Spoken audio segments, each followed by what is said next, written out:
I'm that girl who wants to tell you again, all is well.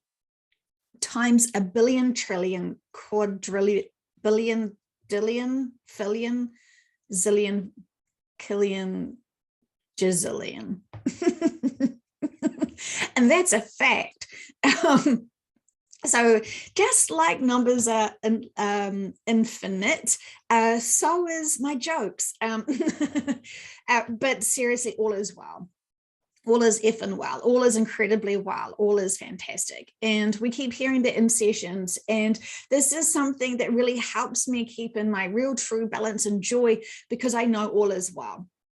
Right. And so I normally have this really beautiful balance and harmony that I've worked really fucking hard for, right? And so I've got respect and balance and neutral for everything, right? Everything's purposeful, all is well, everything's significant, everything's a lesson and has got purpose and all that stuff. That really is truly how I actually live my life, and just go in that joy and that neutrality. And then I will notice that there's a presence that's starting to like weigh heavily on me and wants my attention, and they're sort of too polite to kind of butt in heavily and be like, for frick's sake, I need your attention now. They sort of are kind of polite and sort of linger. And so that's what I noticed with the Ra Collective, is that they have been lingering for quite some time with very heavy, I guess, hearts. It was hard to describe, because I want to like label what they were feeling in terms of a human's expression and translation, but they're consciousnesses.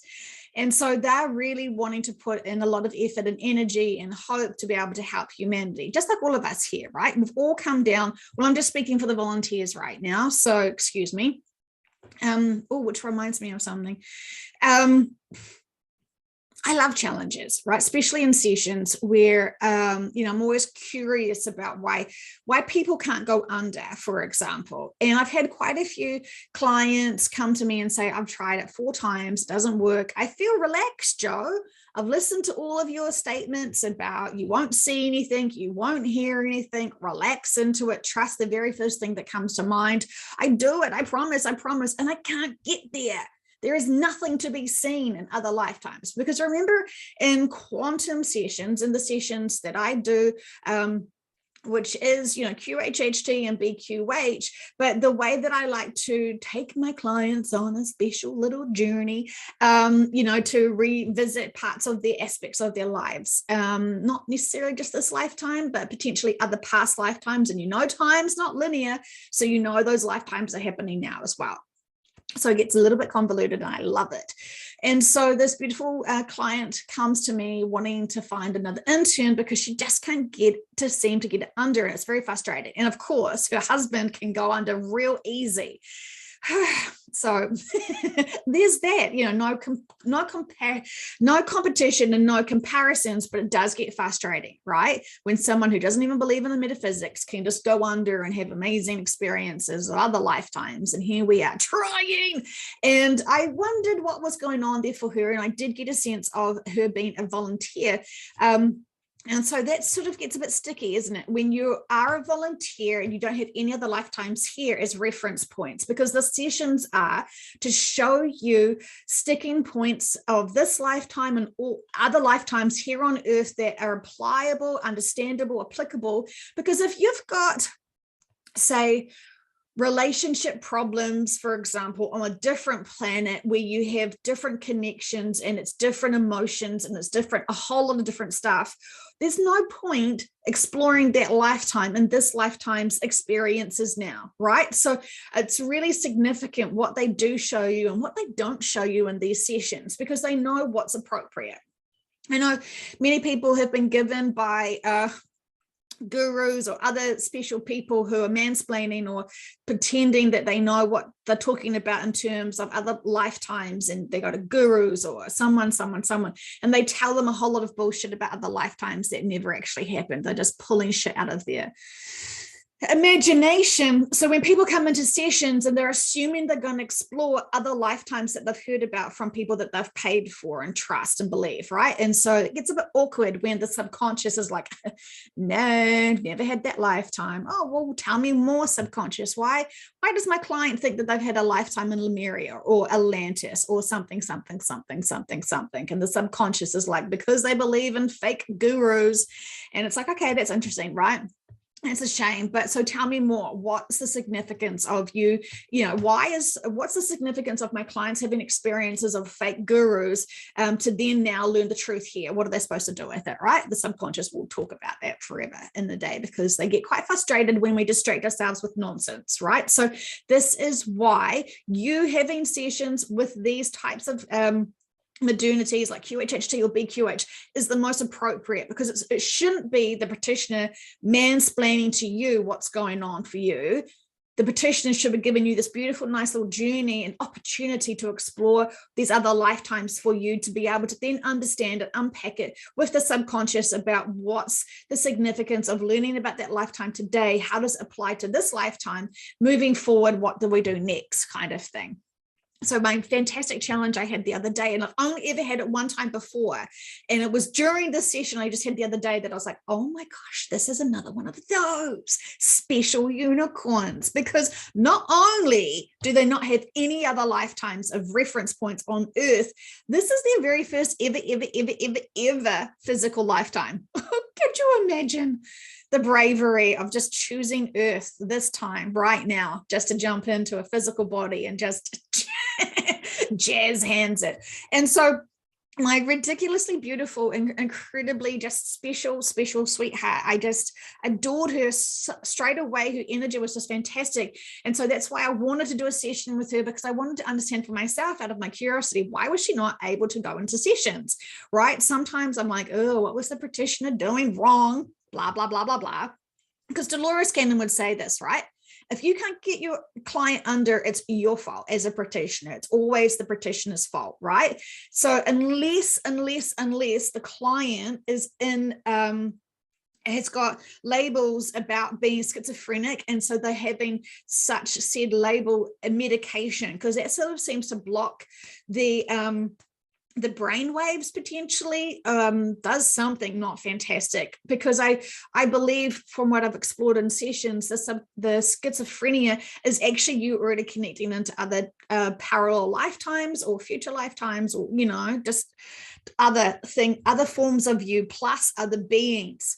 And so, you've really come open with an open veil, and that can be really confusing for a lot of people. And then instantly you get mansplained, labeled, I don't know, whatever. I'm just being a jerk, right? I'm just disappointed because these people come for a big service and to be able to really help humanity. And it's a huge, brave thing to come onto this world as being schizophrenic, being so freaking open, and yet you get treated like a basket case, right?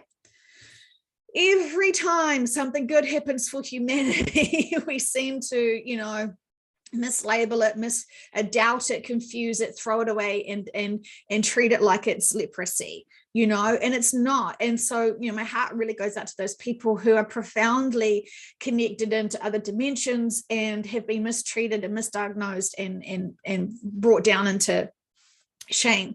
It's terrible. And when you get accused or labeled something from a professional person, could you imagine how heavy, how belittling that would be? You would think you're crazy. You would think you're just delusional. You wouldn't understand it. It would be so scary. No one can understand. No one can relate. You're constantly like in these, different quantum sessions in your daily life. It's not fun. And then those drugs don't do fun things for you either. They do really weird things to you. And because you're off purpose, because you're supposed to connect in and be able to be of service that way, it gets harder and harder. I think your teams are trying to shove more insights into you to combat that medicine and a whole lot of stuff. And I would love to hear from some compassionate, kind carers for those people who are schizophrenic, to be able to actually understand and to hear. Like, you would have heard some amazing stories. Did you treat them like they were genuine and real, or did you just belittle them?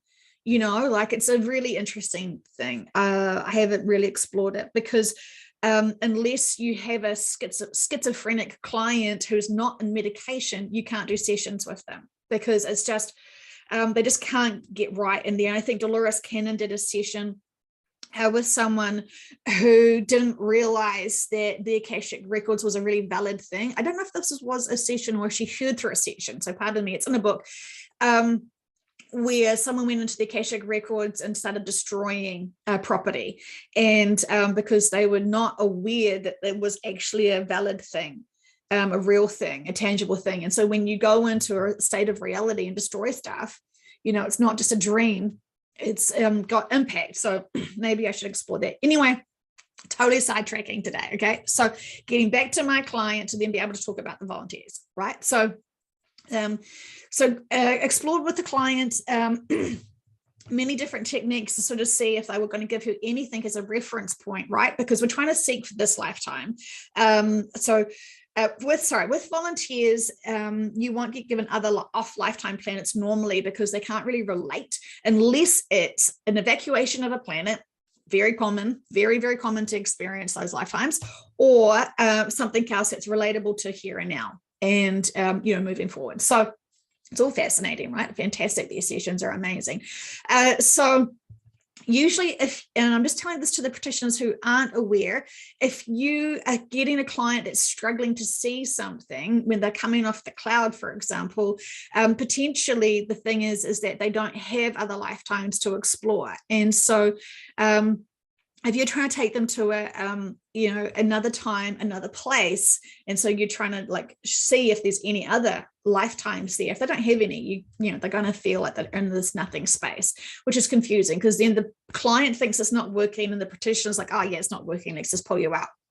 And so what you're supposed to do then is say, okay, so just, you know, just relax into it and, you know, let's move, drift away, floating and drifting and floating, floating and drifting. And let's go to an important time in this lifetime now that they're living.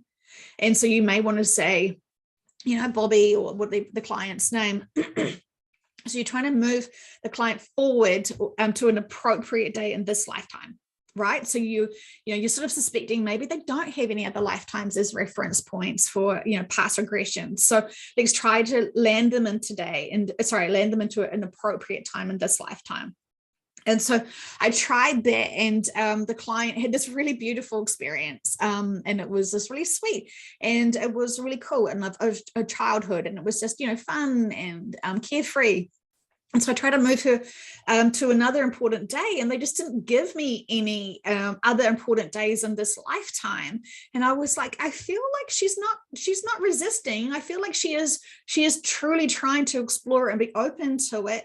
So I was like, you know, trying to figure it out. And so for the client to be relaxed enough to be able to really connect in with the subconscious, you need about an hour of them, not when you start the script, when you've finished the script, and the script takes around about 20 minutes, then you start your hour, right? So you just let them explore whatever other lifetimes or this lifetime, but because of this unique situation, which is she never had any physical lifetimes ever, right? So there was nothing applicable to be able to show. And then the only time that they gave her a scene from this lifetime was a really happy time. So what does that really suggest to you, right? That really suggests to you, and it certainly suggests to me, and it was confirmed by the subconscious, she's never, ever, ever had a physical lifetime, ever, anywhere. This is it, one-time thing. And not only has she got one-time thing, but she's done so much incredible inner work. There is no sticking points. Right? Like gold freaking star, jazz hands and golf clapping, because she has worked her butt off to honor everything that's ever happened to her in this lifetime. Amazing, right? And so poor thing tries to go and have sessions to be able to understand what's going on for her and all this stuff. And in between times, she's actually done enough of her own inner work to not have any sticking points. Amazing, right? Amazing. But yet it felt like she was getting sort of discouraged, that she wasn't getting the insight she wanted from these sessions because the practitioners weren't able to get her to have that clarification to be able to then channel her subconscious. And so it takes about an hour for the client to really relax into it. So by the time you call on the subconscious, they've been, closed eyes in a very deep state of relaxation. They're having some sensations of the guides, doing work on their bodies, balancing their bodies, doing a lot of healing on their bodies. And when you ask the subconscious to do the body scan, they usually confirm, well, we've already started it, to be able to get the client vibration enough higher to be able to start fully channeling their subconscious, right? So fantastic times. So I love that. And it's only happened to me twice now. So exciting.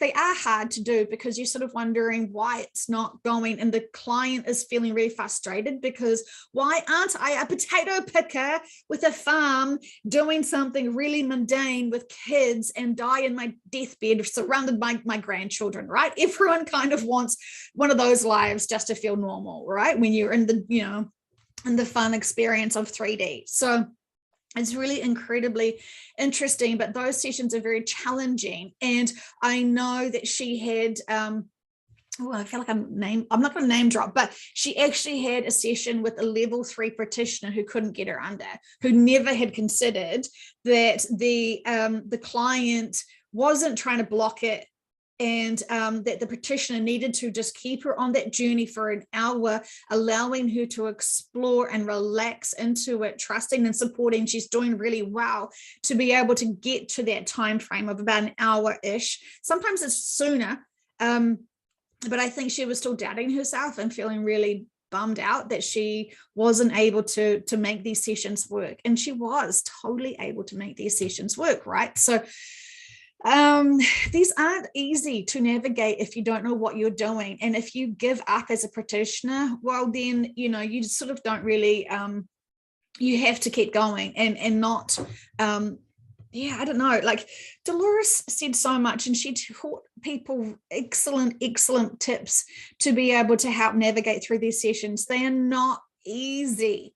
They are not easy. And I think a lot of people think, oh, this will be fun. And then when you actually realize it's a lot of responsibility, and as soon as you talk it to the subconscious, honestly, I feel like I know other people have said this to me as well, that when they have started doing sessions as practitioners and they start talking to the subconscious, it's a humbling experience, right? Like you don't just become all sassy and demanding and all this sort of stuff, and kind of you actually realize quite quickly that you're talking to a very advanced being, and they are looking at you wanting to help you, but they are not going to take any bullshit, or any nonsense. And if you try to do something or say something that kind of isn't not allowed, but I've just had some very interesting experiences through my sessions, and especially when I've been channeling and people have tried to use the ego to try and to manipulate the high dimensional beings. Doesn't work out well. Anyway, it's all funny, but those people who are respectful and those people who are who actually can feel the energy of the high dimensional beings and actually have true integrity and are humble, they will deeply respect the subconscious deeply. And it's such a gigantic energy to respect, because it's really, really, really profound. And so they know what people's agendas are. And while you may think, well, those practitioners probably shouldn't do any sessions anymore if they are not respecting this work, they have opportunities to grow. And I know some people who shouldn't be practitioners who are, and just because I know their agenda, and I also know that they've been heavily blocked, and their clients will always be blocked because they don't have the right agenda. And so you must be able to kind of really feel into your practitioner and know what their agenda is, and make sure you kind of are aligned with them. Because if you go to a really blocked practitioner, your subconscious is not going to be able to give you the information that you need, because it cannot expose that practitioner to certain information for whatever reasons, right? And it makes me talk to you again about these codes that are so significant. I'm having quite a few people messaging me as well, confirming, holy shit, these code things are really serious, and that all of the subconsciouses are saying, be on high alert because these codes are trying to be sabotaged from you. So how do we get these codes, right? So all of us have got unique signature frequencies as our soul essences, right? And so we'll always have this unique signature frequency. Doesn't matter what body we've got, we'll always have the same unique signature frequency as our soul essences. We can't change, our soul frequency essence. That's how we can go to New Earth and see beings we've never physically seen before, but we know them. Right. And so that's just like how we sometimes meet our soul family, completely new shell, but we know them. We know them innately. We know them. And we've had people like that, right? I hope everyone listening has met someone where they're just like, I know you. You are my soul family. And it feels like they feed your soul. And it is so nourishing because it's like, yes, this person, yes. And it doesn't have to just be a person, by the way, it can be animals as well. It can definitely be, it actually can be big trees and in nature as well, where it's like, you feel like home, you feel like yummy. Anyway, so I'm totally distracted myself now today. And this is, there's so much to say, right? So we've all come here for a really significant reason. And we've all really been busy doing other things. Okay. So volunteers, we are always super busy. We are always of service. We've always been really busy trying to help so many other beings. And the fact that we've come here now to help at this really important time, it is like saying we will be of service to humanity and sign up, make all our contracts, arrange it with all our guides and support teams and have all these connections and all of these life contracts with other people. And then we come down and we look at humanity and it's like, nah, not interested. Like we actually still have to be of service. And, we will get big shakeups if we are trying to dismiss the reasons why we're here. And so a lot of people are having big sort of trip up moments and a lot of density, because if you can come here with a huge amount of density, if you can hold a huge amount of energy and you've got your own density and you don't know what to do with it and you're just avoiding things and blah, blah, blah, blah, blah, you're going to be feeling really, really, really terrible around about now and have been for a little bit because it's just too much. We can do this consciously and willingly and easily, or we can resist and be dragged along. But if we have got that capability of having higher frequency or a lot of frequency and be bigger energy vessels, and we're not wanting to fill up everyone's densities with our big cups or whatever, it's interesting, that's for sure. It's interesting. So these these codes and these tapping in and corroding the coding is super interesting right now. And so there is manipulation, which is so disappointing, right? Because it shouldn't be ever that case at all. But we can just keep using our free will and asking people to be able to be protected from this, to be able to be reconnected. And so what they're saying is that, yes, quite a few have been severed and now they're trying to reconnect them in. But we want to help them, right? We want to help them because what they do for us is so much. We really have to be of service to be able to honor our lives, honor humanity, and honor our guides. Because if we just keep thinking, oh, they'll do it, I'm just going to ignore everything. I will not use my free will to empower myself, and I will not use my free will to help others. It becomes a bit of a problem. And then we become the denser part of because remember, our subconscious is like a higher dimensional being of us, and the subconscious is split out. And so we have parallel lives and we have lots of different other soul fragments and fractions.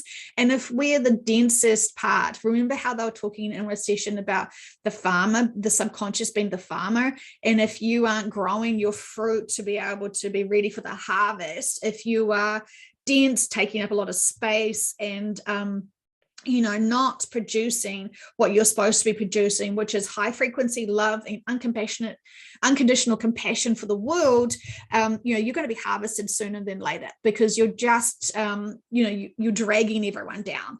And the subconscious is, very serious about this. And it didn't feel like, gosh, it feels quite threatening.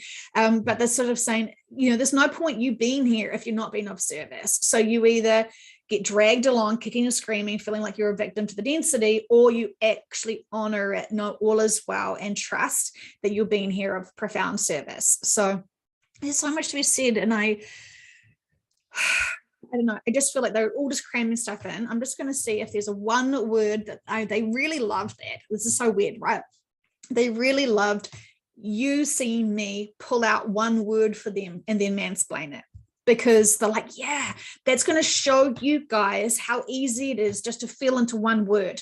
Because lots of you think, I want to channel and I can't say out loud anything, let alone, hours of, just high dimensional information, blah, blah, blah, blah, blah. Don't compare you to me, because it took me a while to be able to channel as I have done, but it's ultimately just heaps of these sessions and being able to open up the access way and trust, and have respect and a whole lot of other stuff. So, it's very possible for you to be able to channel as I do very easily, but you actually have to work at it. You're not going to be instantly be able to do that, right? Don't just give up because it doesn't work the first time.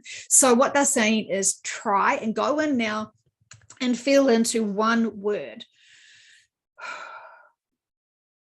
Trust. The screaming with love. Trust. Trust. Trust. You know what your thoughts are.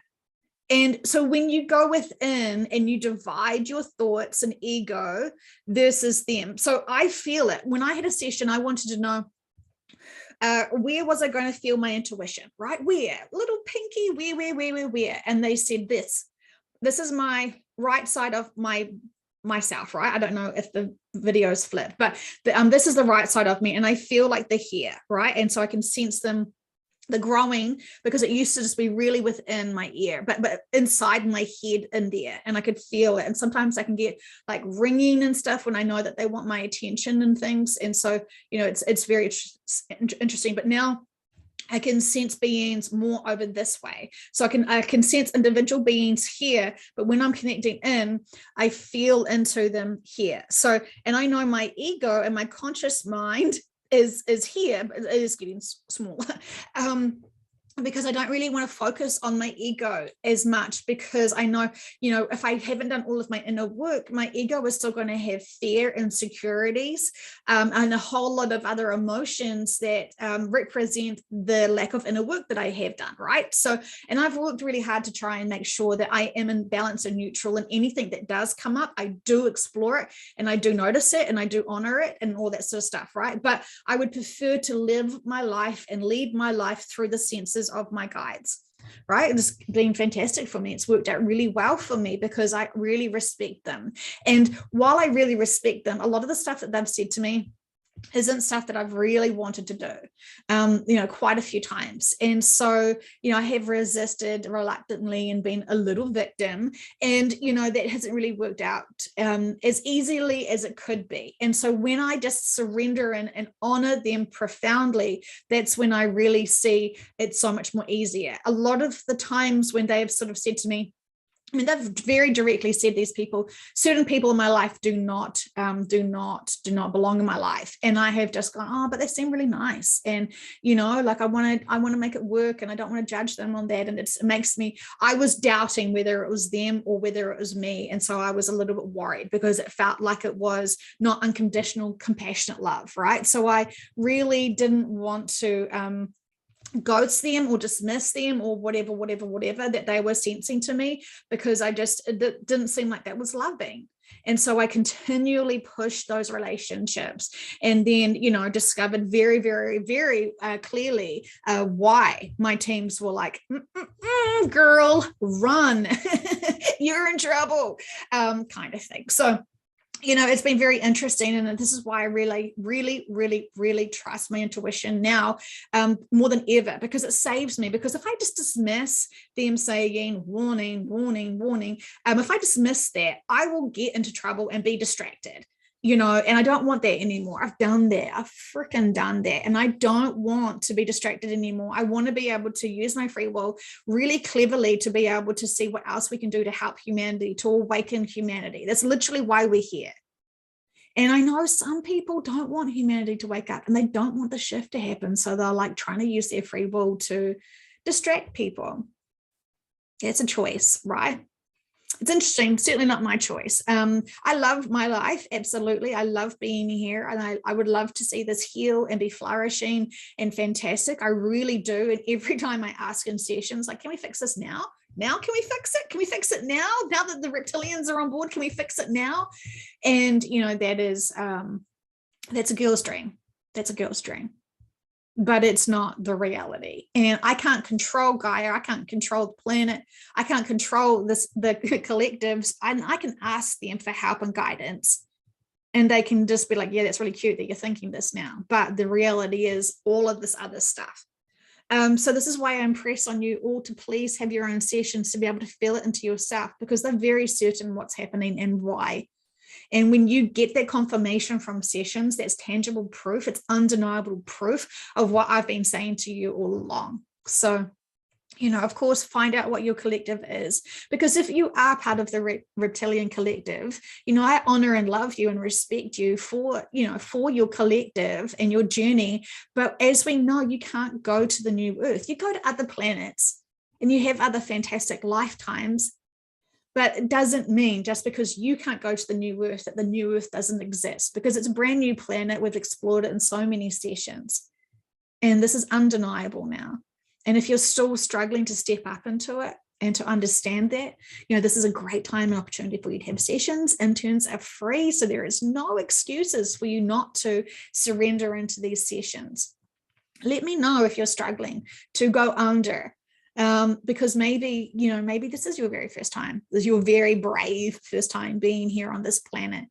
And after doing so many hundreds of sessions and finding two people who have never had any other physical lifetimes. And the first one was a practitioner, and she had had heaps of sessions and she couldn't understand why she was blocking this.